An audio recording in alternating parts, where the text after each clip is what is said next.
नमस्कार मित्रांनो, स्वागत आहे आमच्या यूट्यूब चॅनल योजना केंद्रावर।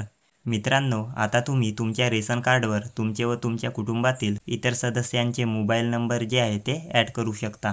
जर तुम्हाला तुमचे मोबाईल नंबर रेशन कार्डवर ॲड करायचे असेल तर व्हिडिओला शेवटपर्यंत पहा, पूर्ण प्रोसेस सांगितलेली आहे। आणि जर तुम्ही चॅनलवर नवीन असाल तर आमच्या चॅनलला सबस्क्राइब करून ठेवा। अशाच प्रकारचे महत्त्वपूर्ण व्हिडिओज व अपडेट्स तुम्हाला भेटत राहतील। तर चला मित्रांनो, व्हिडिओला सुरू करूया। सर्वात अगोदर प्ले स्टोअरवर जाऊन मेरा रेशन 2.0 असे सर्च करा। तुम्हाला पहिलाच ॲप दिसेल त्याला इन्स्टॉल करा।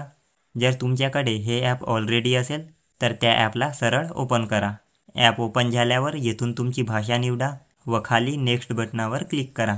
खाली गेट स्टार्टेड असा लिहिलेला दिसेल त्यावर क्लिक करा।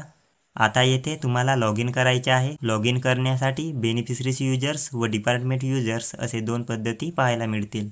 तर बेनिफिशरीज यूजर्स हे पहिले ऑप्शन सिलेक्ट करा। खाली आधार नंबर विचारला गेला आहे तर येथे तुम्ही तुमच्या रेशन कार्डवरील कोणत्याही एका सदस्याचे आधार कार्ड नंबर जे आहे ते टाकू शकता। आधार नंबर टाकल्यावर खाली येथे कॅप्चा दिसेल, ते कॅप्चा या ठिकाणी टाका। नंतर लॉग इन विथ OTP यावर क्लिक करा। OTP तुमच्या मोबाईलवर पाठवला गेला आहे, ओकेवर क्लिक करा। येथे तुमच्या मोबाईलवर आलेला OTP टाकून खाली व्हेरीफाय बटनावर क्लिक करा। अशा प्रकारचा पॉपअप येईल, ओकेवर क्लिक करा। आता या ठिकाणी तुम्हाला एक एमपिन तयार करायचे आहे। याला स्किप करून तुम्ही पुढे सुद्धा जाऊ शकता। एमपिन तयार करण्यासाठी क्रिएट एमपिन यावर क्लिक करा। या ठिकाणी तुमच्या लक्षात राहील असे 4 अंकांचा पिन टाकून खाली नेक्स्ट बटनावर क्लिक करा। रीएंटर एमपिन या ठिकाणी पुन्हा एकदा तोच पिन टाका। नंतर क्रिएट एमपिन यावर क्लिक करा। अशी सूचना दिसेल, ओकेवर क्लिक करा। येथे तुम्हाला लोकेशनची परमिशन मागितली जाईल तर परमिशन देऊन टाका। नंतर स्किप बटनावर क्लिक करा।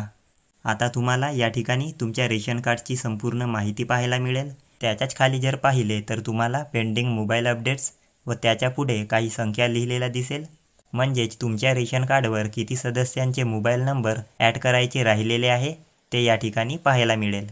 तर मोबाईल नंबर ॲड करण्यासाठी याच ऑप्शनवर क्लिक करा, ओकेवर क्लिक करा। या ठिकाणी ज्या सदस्यांचे मोबाईल नंबर पेंडिंग राहिलेले आहेत त्या सदस्यांची नावे येथे दिसतील। आता यापैकी ज्या सदस्याचे मोबाईल नंबर तुम्हाला ॲड करायचे असेल त्याच्या नावापुढे तुम्हाला व्ह्यू असा लिहिलेला दिसेल, त्यावर क्लिक करा। आता सर्वात खाली येथे जे मोबाईल नंबर ॲड करायचे असेल ते मोबाईल नंबर टाका। नंबर एकदा नीट तपासून घ्या, त्यानंतर खाली सबमिट बटनावर क्लिक करा। मोबाईल नंबरवर एक OTP पाठवला जाईल, ते OTP या ठिकाणी टाकून खाली व्हेरीफाय बटनावर क्लिक करा। येथे ओकेवर क्लिक करा। तर आता तुमचे रिक्वेस्ट जे आहे ते पूर्णपणे सबमिट झालेले आहे। येथे तुम्हाला तुमचे रिक्वेस्ट ID जे आहे ते पाहायला मिळेल, सोबतच तुमच्या मोबाईलवर एक SMS सुद्धा पाठवला जाईल। आता ओकेवर क्लिक करून मागे या।